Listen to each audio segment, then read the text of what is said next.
got her.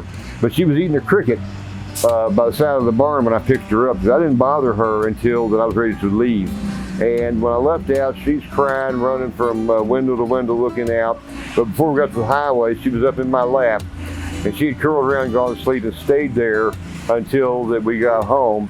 And she has been right at my side ever since. She's very, very attentive, loves daddy, loves daddy. Yeah. Well, whenever I lost the house due to my father's suicide, the stress from it, I lost the business, I lost that house, I lost everything. And I was going to Wayside, and you can't take a cat there. So I gave it to the neighbor across the street and asked him to find something for her, but don't tell me what it is, because I don't think I can handle it, okay? I just hope for the best. And apparently he put her out. And I didn't know anything more about her until the day I got this place. And the caseworker that brought me over to give me the key and everything, we come up here out front, and we come walking up this walk here. She said, before we go inside, let me show you where the garbage cans go out back. And so we go walking out back, and we're walking along talking.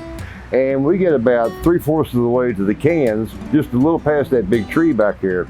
And she comes running around this garage that's next door, comes running around there and runs right up to my feet and sits down right at my toes, and where I couldn't even take another step, and just looks up at me like, where the hell you been? Aww. I was staying at Wayside. Of course, everybody finds out about St. John's, okay? You go down there for various things, but if you need some gloves or some socks, or you're out running about.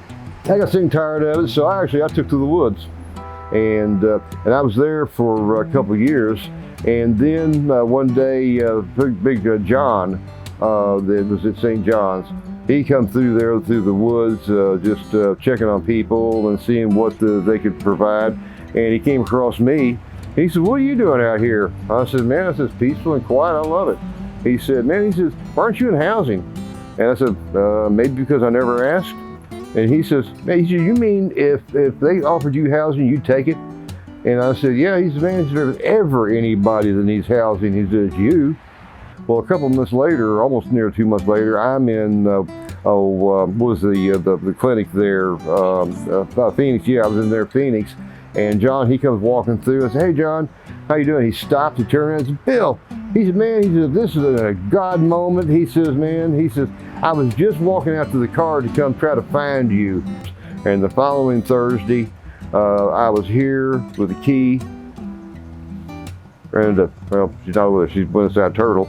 Turtle here runs up to my feet, okay?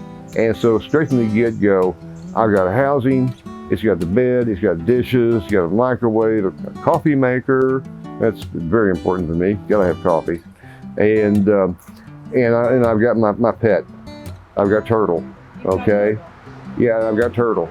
But yeah, St. John's has been everything to me. I mean, early on, it was a pair of socks or something, or a sandwich when I needed it, okay? And then because of St. John's saying, "Why aren't you in housing?" You know, because I haven't asked, okay? And finding out really just how bad things have been. And I talk about, I felt like Job having everything restored, you know? Yeah, because I mean, I got here, I got a place to live, I got everything, and I got my baby back, okay? And so that was just too sweet.